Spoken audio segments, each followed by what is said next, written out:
Hello everyone, my name is Abhinav और आज हम बात करेंगे आरपीडब्ल्यूडी एक्ट के बारे में। मेनली इस एक्ट के अंदर जितने चैप्टर्स हैं या फिर जितने प्रीवियस ईयर क्वेश्चंस आए हैं हम उनके बारे में बात करेंगे। तो आगे बढ़ते हैं और इस एक्ट के बारे में जानते हैं कि इस एक्ट के अंदर क्या क्या चीज़ें हैं।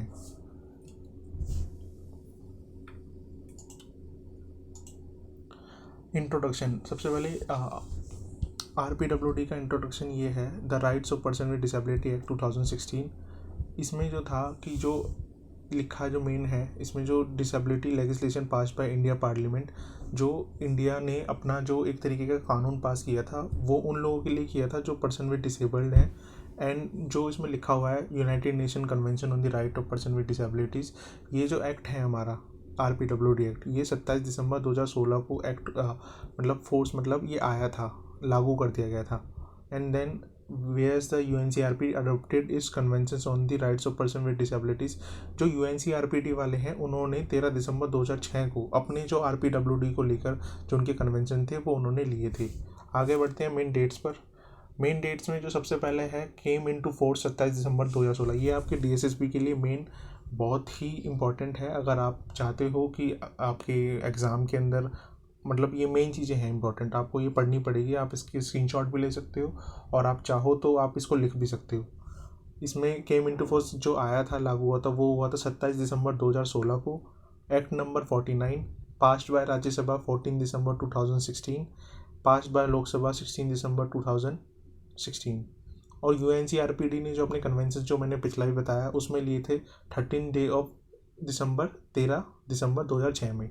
और इनेक्टेड बाय पार्लियामेंट में कब इनेक्ट हुआ था? 67th year of Republic day of India. ये याद रखना, ये मेन इंपॉर्टेंट है। 67th ईयर रिपब्लिक डे, मतलब वो जो रिपब्लिक डे था वो 67 था। देन आगे बढ़ते हैं। ये जो एक्ट है हमारा आरपीडब्ल्यूडी एक्ट, ये रिप्लेसमेंट है पीडब्ल्यूडी एक्ट का। इससे पहले भी एक एक्ट आया है पीडब्ल्यूडी एक्ट 1995 और उसको ही रिप्लेस करा है इस एक्ट ने, आरपीडब्ल्यूडी ने। मेनली रिप्लेस करने का रीज़न ये था कि जो पुराना एक्ट था उसके अंदर सिर्फ 7 डिसेबिलिटीज थी जो इसके अंदर दे रखी हैं।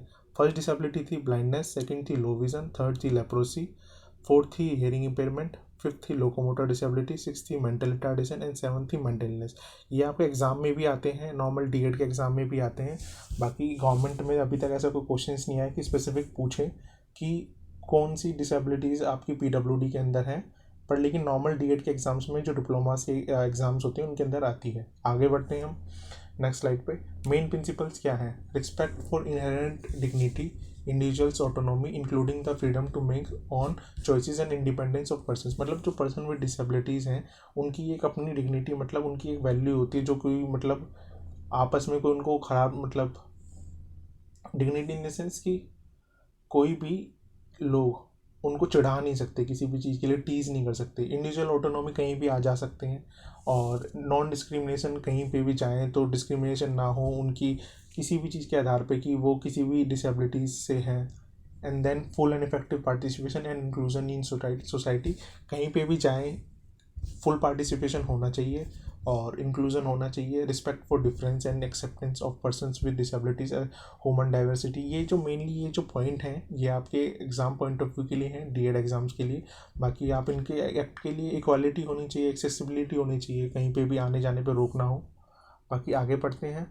ये जो है division of disabilities as recognised in RPWD act, ये एक फ्लो चार्ट है जो डिसेबिलिटीज़ डिफाइन करी गई हैं कि सबसे पहले फिजिकल डिसेबिलिटी के अंदर कौन कौन सी डिसेबिलिटी आती है एंड देन उनके अंदर कौन कौन सी डिसेबिलिटीज़ आती हैं।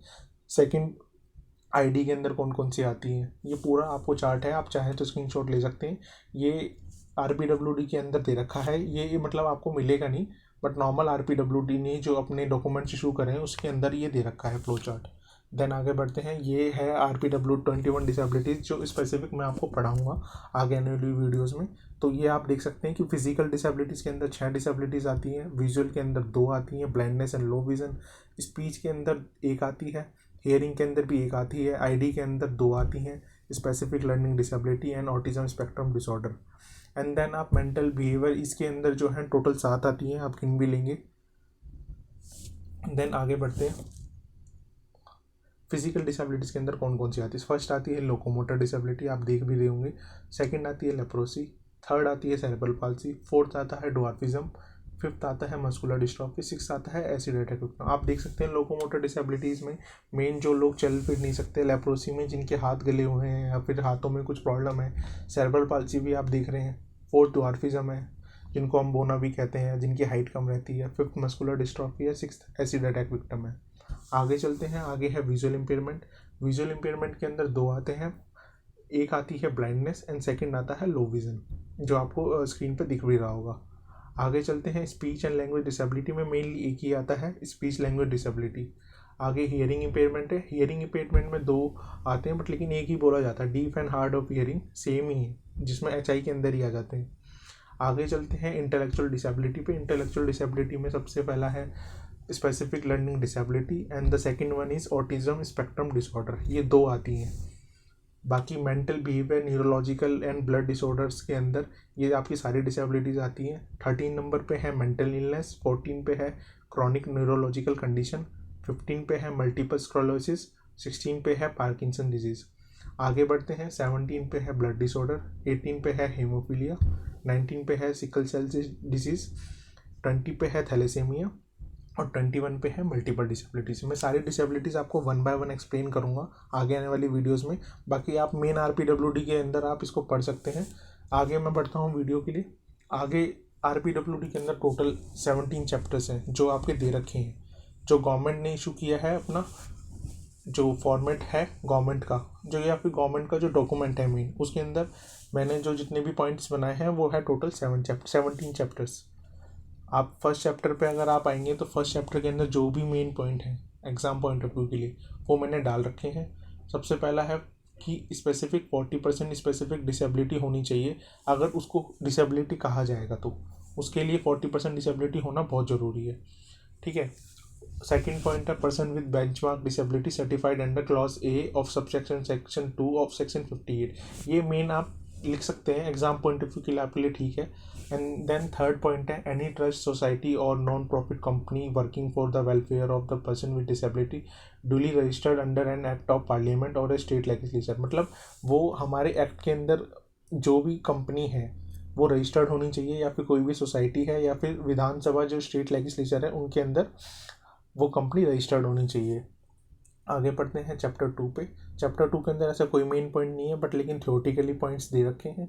No person shall be deprived of his और her personal liberty on the ground of disability, कोई भी पर्सन है डिसेबिलिटी के आधार पे उसको किसी भी चीज़ के लिए मतलब वो छूटे ना, इस लाइन का मतलब ये दे रखा है।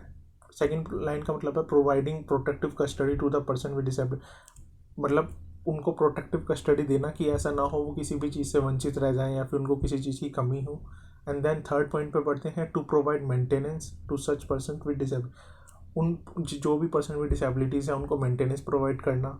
और no child with disability shall be separated from his और हर, कोई भी चाइल्ड है अब वो अपने पेरेंट्स से नहीं हट मतलब उनको उसको हटा नहीं सकते आप जब तक कोर्ट की मंजूरी ना हो, जब तक कोर्ट ने कोई ऑर्डर ना दिया हो मेनली। और फिफ्थ पॉइंट है no person with disability shall be subject to any medical procedure which leads to infertility without his और her free and informed consent, कोई भी डिसेबिलिटी जो पर्सन विद डिसेबिलिटी है कोई भी हो चाहे उसके साथ आप कोई भी मेडिकल प्रोसीजर नहीं करा सकते। रीज़न इज़ दैट कि आपको उसकी कंसेंट लेना बहुत ज़रूरी है, ठीक है। जो भी आप कर रहे हो वो इनफर्टिलिटी मतलब जो डॉक्टर्स करते हैं वो ऐसा ना हो कि कोई ऐसा प्रोसीजर करे जो इनफर्टिलिटी की तरफ वो हो जाए उस पेशेंट से रिलेटेड जो भी गर्ल होगी। आगे पढ़ते हैं चैप्टर 3 पे। चैप्टर 3 में जो मेन पॉइंट है RPWD के अंदर to conduct survey of school going children in every 5 years for the identifying childrens with disability, मतलब गवर्नमेंट को सर्वे करना चाहिए एवरी 5 year में स्कूल का कि उसके अंदर जो भी स्पेशल बच्चे हैं उनका आइडेंटिफिकेशन हो सके। To provide books other learning materials and appropriate assistive devices to free assistive devices to student with benchmark disabilities free of cost, मतलब सबको जो है फ्री ऑफ कॉस्ट जितने भी बेंचमार्क जिनकी 40% डिसेबिलिटी है उनको फ्री ऑफ कॉस्ट 18 एज तक सारी चीज़ें प्रोवाइड कराना, वो भी फ्री में, जितने भी लर्निंग मटेरियल्स हैं या फिर बुक्स हैं। थर्ड है फैसिलिटी ऑफ स्क्राइब्स और amanuensis exemptions from second and third language courses, जो भी हमें मतलब एग्ज़ाम मतलब जहाँ जो भी हम कोर्स कर रहे हैं उसमें सेकेंड लैंग्वेज और थर्ड लैंग्वेज होती है तो स्पेशल बच्चों के लिए वो हटाने की छूट होती है। और फैसिलिटी ऑफ स्क्राइब और एम्यूनिसिस, स्क्राइब मतलब जो टाइप करने वाला होता है या फिर पैसे की हेल्प करना, वो जो भी स्पेशल बच्चे हैं उनको प्रोवाइड करनी चाहिए। आगे बढ़ते हैं चैप्टर 6 पे। इसमें मैंने चैप्टर 4 और चैप्टर 5 इसलिए छोड़े हैं क्योंकि मेन उनमें थ्योरेटिकल पार्ट है, उसमें एग्जाम पॉइंट ऑफ व्यू से कुछ भी अच्छा नहीं है। तो आगे चैप्टर 6 की बात करते हैं। Every child with benchmark disability between the age of 6 to 18 years shall have the right to free education in a neighbourhood school और in a special school of his choice. ये पॉइंट्स हैं main, जो किसी ने आपको मैंने जितना देखा है RPWD एक्ट पढ़ाया है उसके अंदर उन्होंने नहीं बता रखे। जितने भी बच्चे हैं बेंचमार्क डिसेबिलिटी वाले एज टू 6 to 18 ईयर्स, उनके पास राइट होता है कि वो फ्री एजुकेशन ले सकें कोई से भी स्कूल में जाके, चाहे वो स्पेशल स्कूल हो। उनको गवर्नमेंट की तरफ से ये राइट है, RPWD जो राइट है उनको राइट है 6 to 18 ईयर्स तक के लिए। Government shell reserves not less than 5% seat for person. ये भी एग्जाम पॉइंट ऑफ व्यू से बहुत इंपॉर्टेंट है कि मिनिमम 5% सीट होना बहुत ज़रूरी है। Person with benchmark disability shall be given an upper age relaxation of 5 years. मतलब उनको एक 5 ईयर्स का एडवांटेज मिलना चाहिए कि अगर किसी की एज कम भी है, मतलब सॉरी ज़्यादा है, तो उसको रिलैक्सेशन मिलना चाहिए उस एज के लिए। उसकी 5 साल एज कम की जाए कि मतलब अगर उसकी एज बढ़ रही है तो उसको जब भी एडमिशन दिया जाए। ऐसा नहीं कि 18 साल वाला तो और उसकी एज अगर 23 हो गई तो आप उसका एडमिशन नहीं दोगे। एंड देन आगे reservation not less than 4% of the total number of vacancies with benchmark disabilities. जो भी 4% आप देखेंगे गवर्नमेंट में भी जितनी भी जॉब्स होती हैं उनमें भी रिजर्वेशन 4% होना कंपलसरी है गवर्नमेंट की तरफ से। आगे बढ़ते हैं। सेम इसके अंदर प्रोवाइड इंसेंटिव एटलीस्ट 5% ऑफ, सबको इंसेंटिव प्रोवाइड कराना। 5% reservation in allotment of agriculture land and housing property priority to woman with, मतलब 5% रिजर्वेशन देना एग्रीकल्चर लैंड में जो भी है, मतलब उनको रिजर्वेशन देना जो भी गवर्नमेंट की तरफ से अलॉट होती है। 5% reservation in all poverty alleviation various developmental schemes. जितनी भी स्कीम्स हैं जो गवर्नमेंट निकालती है उनमें जो वुमेन है पर्सन विद डिसेबिलिटीज़ वाली उनको रिजर्वेशन देना 5%। 5% reservation in allotment of land on concessional rate. 5% reservation देना जो अलॉटमेंट होता है लैंड का गवर्नमेंट की तरफ से, उसमें 5% उनके लिए ही फिक्स रखना जितने भी पर्सन विद डिसेबिलिटीज़ हैं। आगे बढ़ते हैं चैप्टर 8 पे। Time limit for making existing infrastructure and premises accessible a period not extending 5 years from the date of notification of such rules.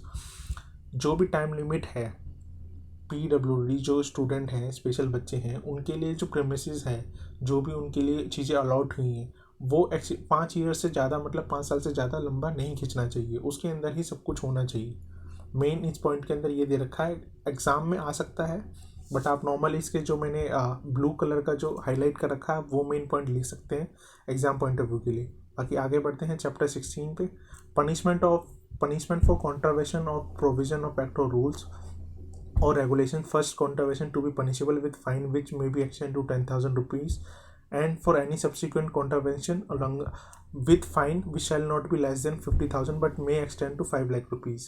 मतलब अगर कोई भी इन प्रोविजंस जो भी दे रखे हैं राइट ऑफ पर्सन कोई भी इनका उल्लंघन करता है तो सबसे पहले तो उसको 10,000 रुपीज़ देने पड़ेंगे, उसको जो मिनिमम फ़ाइन लगेगा। बाकी आगे जो फ़ाइन है वो 50,000 भी हो सकता है और आगे बढ़ भी सकता है 5 लाख रुपये तक।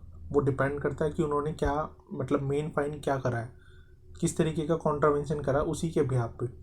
सेकंड पॉइंट है, ये बहुत मेन पॉइंट है, punishment for fraudulently availing any benefit mean for person with. अगर कोई स्टूडेंट या कोई भी अगर जानबूझ के अगर ऐसा दिखाता है कि मैं PWD हूँ या फिर पर्सन विद डिसेबिलिटी हूँ तो उसको कम से कम या तो जेल हो सकती है 2 साल की और या फिर उसके ऊपर फाइन लग सकता है 1 लाख का, और ये दोनों चीज़ें भी लग सकती हैं और ये चीज़ें थोड़ी आगे भी बढ़ सकती हैं। जेल भी ज़्यादा हो सकती है और जो फाइन है 1 लाख से बढ़ के और भी ज़्यादा हो सकता है। बाकी आगे बढ़ते हैं। आगे है ये मेन प्रोविजंस हैं एजुकेशंस के। ये मेन जो मैंने इसमें डाले हैं, डालने का ये रीज़न है कि जो आपके DSSB के प्रीवियस ईयर क्वेश्चंस आए हैं ये मेनली इन्हीं के अंदर फिट होते हैं, बाकी और डिसेबिलिटीज़ में फिट नहीं होते, इसलिए मैं इसमें पढ़ा रहा हूँ। मेनली प्रोविजंस क्या है, बाकी जो आर्टिकल वाली वीडियो आएगी आप उसमें पढ़ लोगे। इसमें मेन सबसे पहला क्या है, द कॉन्स्टिट्यूशन, जो हमारा कॉन्स्टिट्यूशन है 86 amendment act 2002 inserted article 21A in the Constitution of India to provide free and compulsory education for all children age group 6 to 14 years as a fundamental right। हमारे constitution में जो amendment हुआ था 86 amendment act, इसके अंदर जो था जो 6 to 14 ईयर्स वाले थे उनको फंडामेंटल राइट दिया गया है कि उनको provide free and compulsory education, उनको फ्री और कंपलसरी एजुकेशन दी जाए। उन बच्चों को, ऐसा नहीं है कि वो उस चीज़ से हटे रहे या उनको नाम मिले। सेकंड, ये फर्स्ट आर्टिकल आपको याद रखना है जो मैंने लिख रखा है, आर्टिकल 21A, एंड सेकंड है article 45 of the constitution directs the state to provide free and compulsory education for all children including the disabled until they attain the age of 14 years। जब तक वो 14 ईयर्स के नहीं हो जाते उन्हें हर तरीके की, उनको स्टेट को कहा गया है कि वो फ्री और कंपलसरी एजुकेशन उनको दें। ये नहीं कि कोई भी स्कूल डिनाई कर दे या फिर कोई भी कहने लगे कि हम तो फ्री आपको नहीं देंगे किसी भी चीज़ के लिए, चाहे वो एडमिशन से रिलेटेड हो, चाहे वो भी डिसेबिलिटी सर्टिफिकेट से रिलेटेड हो। कोई भी गवर्नमेंट इंस्टीट्यूशन या फिर कोई भी प्राइवेट इंस्टीट्यूशन जो भी गवर्नमेंट के जो भी रिकॉग्नाइज्ड है स्टेट लेजिस्लेचर के अंदर, जो भी स्टेट से रिकॉग्नाइज्ड है, जो भी मैंने अभी पहले आपको पढ़ाया था उसमें वो मना नहीं करेंगे। आगे बढ़ते हैं। ये मेन जो पॉइंट है जो दे रखे हैं, मतलब मैंने कटिंग्स इसमें लगाई है, इसमें लिखा हुआ है special provision was laid down in article 45 of the constitution stating free and compulsory universal primary education for all children up to 14 years. ये गवर्नमेंट ने ही दे रखा है, जिसके अंदर मेनली मैंने ये इसलिए लगाया कि ये स्पेशल बच्चों के ऊपर डायरेक्ट वो कर रहा है कि स्पेशल बच्चों को भी आर्टिकल 45 एक तरीके से प्रेशराइज करता है, दिखाता है चीज़ों को कि हाँ स्पेशल बच्चों को भी फ्री एंड कंपलसरी एजुकेशन मिलना चाहिए। ये क्वेश्चंस भी आए हुए हैं, इसके मैं आपको आगे दिखाता हूँ। तो सबसे पहला क्वेश्चन है प्रीवियस ईयर का, स्पेशल एजुकेटर PRT 2018 का, RPWD act has dash disability, total disabilities कितनी है। तो मैंने आपको वीडियो के अंदर अभी पहले भी बताया था कि टोटल डिसेबिलिटीज़ जो उसकी जो PWD एक्ट था, PWD एक्ट में टोटल 7 थी डिसेबिलिटीज़, और जो RPWD एक्ट है इसके अंदर कितनी डिसेबिलिटीज़ थी तो आप पता लगाइए कितनी थी। बाकी मैं बताता हूँ आपको, टोटल डिसेबिलिटीज़ थी 21। आगे बढ़ते हैं आगे वीडियो में। हाँ, free and compulsory education to all children of the age 6 to 14 years comes under, किसके अंदर आती है फ्री एंड कंपलसरी एजुकेशन। अभी मैंने आपको पढ़ाया था आर्टिकल के बारे में, तो ये आपका क्वेश्चन आया हुआ है प्रीवियस ईयर का। तो आप देखिए इसका आंसर क्या होगा, आप देखिए इसका आंसर, ठीक है, इसका आंसर होगा आर्टिकल 21A। इसका आंसर होगा आर्टिकल 21A। आगे बढ़ते हैं नेक्स्ट क्वेश्चन पे। In which article of the constitution directs the state to provide free and compulsory education for all the children including until the age of 18 years. ये जो act है जो मैंने आपको अभी पिछली वीडियो में बताया, अब बीच में बताया, इसमें जो ये क्वेश्चन है आपका 17 तारीख का है, फर्स्ट शिफ्ट का, स्पेशल एजुकेटर PRT का। इसमें जो दे रखा है कि जो भी डिसेबल बच्चे हैं, ये आर्टिकल 45 है। आर्टिकल 45 के अंदर आता है कि जो भी बच्चे हैं इंक्लूडिंग द डिसेबल उनको फ्री एंड कंपलसरी एजुकेशन मिले। आगे बढ़ते हैं नेक्स्ट क्वेश्चन पे। नेक्स्ट क्वेश्चन है, according to RPWD act 2060 no person will be deprived of his her और personal liberty cast on the ground of, इसके अंदर क्या आएगा आप देखिए, कास्ट, क्रीड, फाइनेंशियल स्टेटस या फिर डिसेबिलिटी। इसका आंसर होगा डिसेबिलिटी। आगे क्वेश्चन पे बढ़ते हैं नेक्स्ट क्वेश्चन पे। ये रिपीटेड क्वेश्चन है, ये फर्स्ट शिफ्ट में भी रिपीट हुआ था। Dash number of disabilities are defined in RPWD act 2016। इसका आंसर भी आपको पता है, इसका आंसर 21 है। मेनली 21 डिसेबिलिटीज बताई गई हैं RPWD एक्ट के अंदर। बाकी आगे नेक्स्ट वीडियो में आपको मैं लोकोमोटर डिसेबिलिटी पढ़ाऊँगा। थैंक यू वीडियो देखने के लिए। बाकी अगर आपको वीडियो अच्छी लगी हो तो आप लाइक करें, कमेंट करें बेस्ट पार्ट जो आपको वीडियो का लगा, और अगर आपको कोई कमी लगती है वीडियो के अंदर तो आप बताइए। मेनली तो जितना इंपॉर्टेंट था DSSB के लिए RPWD एक्ट के अंदर वो मैंने आपको बताया। थैंक यू, और बाकी मिलते हैं नेक्स्ट वीडियो में। बाय।